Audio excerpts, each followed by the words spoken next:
Rendez-vous Jardin de Cap-de-Nac, c'est la 5e édition, la première ayant lieu en 2008, 2009, 2010, 2012 et donc cette année. Mon but, c'est de faire découvrir mon village. Je suis responsable de la bibliothèque municipale et je suis une passionnée de patrimoine. Donc mon but, c'est vraiment de faire découvrir aux personnes, aussi bien du village, des alentours ou loin, puisque moi-même je visite beaucoup de jardins à l'extérieur, de faire découvrir ce village en rentrant chez les propriétaires privés qui ouvrent leur jardin, et ce qui nous permet de découvrir tout ce qu'il y a derrière les murs de notre village, puisque notre village, ce sont des murs partout. Et là, on découvre des espaces merveilleux, chaque jardin correspondant à son propriétaire, jardin d'artistes, des jardins au carré, des jardins en terrasse. Et puis, afin de, disons, de mettre de la couleur dans tous ces jardins, donc j'ai demandé à beaucoup d'intervenants artistiques et musicaux, beaucoup de musique cette année, de venir dans nos jardins. Elle répond aux béants, mouvant dans les roseaux, parfois même au torrent, qui charrie du tonnerre, en polissant les pierres sur le bord des ruisseaux. Alors avec mes visiteurs, on a parlé de roses, bien sûr, hein, la plupart viennent pour ça, de variété et de résistance, parce que c'est ce qui importe aussi maintenant, de traiter le moins possible. Un petit peu d'esthétique, parce que les gens bien souvent n'aiment pas les rosiers parce qu'ils les plantent tout seuls, sans rien au pied. C'est vrai que c'est pas très esthétique, à part les rosiers couvre-sol, on va appeler. Mais les autres demandent à avoir autre chose au pied. Voilà, on a parlé de ça, on a parlé boutures, comment les faire, quand les faire, voilà. Non, parce qu'il y a des variétés, vous pouvez même faire les traiter en chimie qui seront quand même malades. Ceux-là, je garde pas. Ils sont malades d'origine? Oui, ils sont fragiles d'origine. Des... Donc nous sommes dans le chemin du moulin de la Porte, qui se situe à la partie ouest de Figeac, un petit peu à l'extérieur de Figeac, et qui regroupe environ 80 jardins. Des jardins dits familiaux, qui sont soit privés, soit locatifs, voire qui appartiennent pour certains à la municipalité de Figeac, qui à son tour les loue. Le fait de pailler et d'entourer les arbres m'a fait, disons, germer, disons, à mon esprit le fait que je pouvais aussi associer des plantes grimpantes aux arbres. Donc ça me permet aussi de gagner de la place. C'est-à-dire qu'une plante grimpante, eh bien, elle grimpe non pas sur le sol, mais dans l'arbre.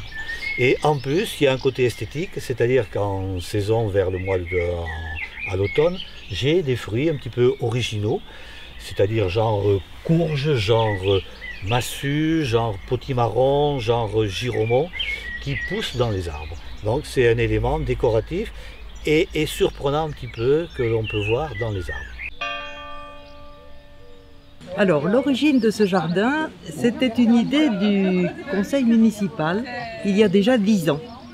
Et c'est moi qui l'avais proposé, j'étais conseillère à l'époque, et on a décidé de faire un jardin médiéval parce que c'est la mode, c'est vrai d'une part, mais c'est la mode aussi parce que les jardins sont un peu le reflet d'une recherche des gens vers leurs origines et vers leurs racines. Et on a trouvé que le village de Cardaillac était un village médiéval et que ça cadrait tout à fait et que c'était une façon d'attirer des visiteurs au village. Donc ce jardin a été créé il y a 10 ans. On avait évidemment à peine la moitié des plantes qu'on a maintenant et il n'y avait pas de potager qui a été rajouté il y a 3 ans. Donc le jardin est un jardin municipal qui est toujours ouvert, qui est gratuit et il est entretenu par quelques bénévoles. On est 5 ou 6, on n'est jamais assez comme partout, mais tout y est absolument gratuit. On ne vend pas les plantes, on en donne si quelqu'un a envie d'une plante et qu'elle est suffisamment évidemment développée. Voilà.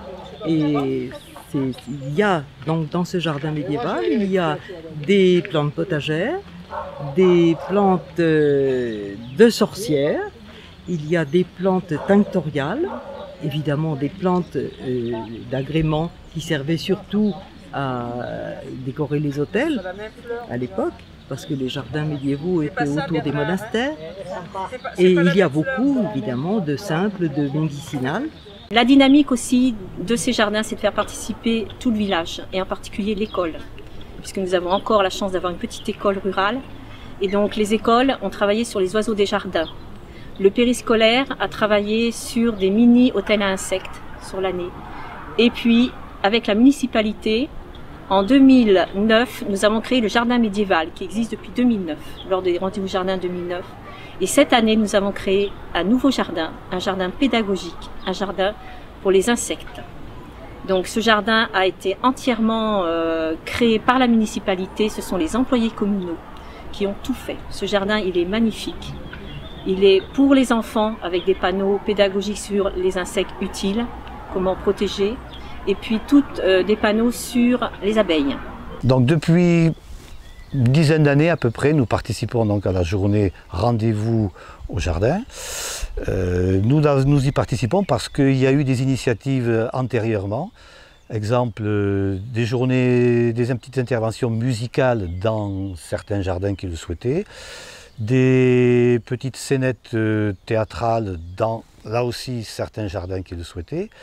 Tout ceci nous a conduit, vu le succès rencontré, à participer à cet événement-là, donc d'aujourd'hui, la journée donc, des rendez-vous au jardin. Mon jardin est affilié au jardin de Noé, c'est-à-dire, bon, je suis pas, et à la LPO, je ne participe à aucun colloque, mais je respecte la charte qu'on nous demande, traiter bio, cultiver bio, voilà. Et puis à LPO, nourrir tant qu'à faire les oiseaux l'hiver. Et moi, ils m'aident aussi maintenant à manger toutes les bestioles qu'il y a dans mon jardin. Alors c'est un donné pour un rendu avec moi, les oiseaux, voilà. Dans l'ensemble, c'est ça, c'est un jardin d'agrément.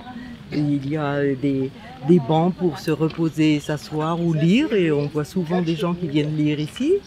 Et il y a des tables de pique-nique, on accueille beaucoup les gens qui font des randonnées et des pèlerins, c'est la mode des pèlerinages aussi. Et les gens viennent là se reposer et faire un peu la pause et prendre l'agrément du bord du ruisseau.